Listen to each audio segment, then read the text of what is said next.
مستر كرابس غرز عينيه جوه جسم واحد من الزباين. كان فاكر ان بلانكتون مستخبي جواه، لكن في الاخر طلع كل عظم الزبون بره، حتى السمك اللي لسه طالع من البيضه. مستر كرابس افتكر انهم بلانكتون متنكرين، على طول طرد الكل بره، وتصرفاته بقت اغرب واغرب، مع ان كل حاجه في مطعم كريستي كراب كانت طبيعيه. بس هو كان مقتنع ان بلانكتون اكيد هيجي يسرق وصفه الكرابي باتي النهارده. استنى كتير ومفيش اي حركه، فمستر كرابس قرر يحط الوصفه السريه بتاعه الكرابي باتي في اوضح مكان علشان يصطاد بلانكتون، لكنه استنى لحد الليل ومفيش حاجه حصلت.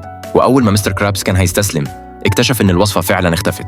على طول كريستي كراب دخل في حاله انذار من المستوى الاول. المطعم كله اتغطى بالحديد واتحفر تحت الارض، وكل المداخل والمخارج اتقفلت. لكن في الاخر طلع ان الوصفه اخدها باتريك. كان فاكر ان الازازه فيها كاتشب. الزباين كانوا عاجزين قدام تصرفات مستر كرابس، اتعهدوا انهم عمرهم ما يرجعوا للمطعم تاني.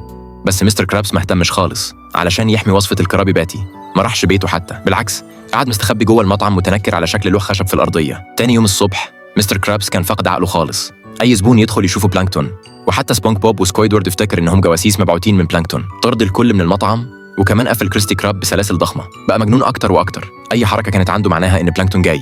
فر على السطح وهو ماسك الوصفه، وهناك لقى ان اقرب الناس ليه تسللوا كلهم عند مطعم شامباكت، فافتكر ان الكل خانه، وساعتها زعل جدا. في اللحظه دي سبونج بوب جه عند كريستي كراب، قال لمستر كرابس ان بلانكتون خطف سكويدورد ولازم ينقذه باستخدام الكرابي باتي. لكن مستر كرابس كان متاكد ان دي مؤامره من الكل مع بلانكتون علشان يضحكوا عليه وياخدوا الوصفه، ووقتها فكر في خطه ينتقم بيها من الجميع.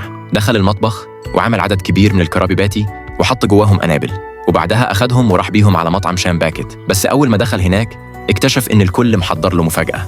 طلع النهاردة هو ذكرى أول مرة بلانكتون حاول يسرق فيها الوصفة السرية. المنظر ده أثر فيه جدا، لكن المشكلة إن الباتيز اللي فيها قنابل كان باتريك وزعها على الكل بالفعل. مستر كرابس اتصدم لما شاف كده، جري بسرعة وخطف الكرابي باتيز من الناس.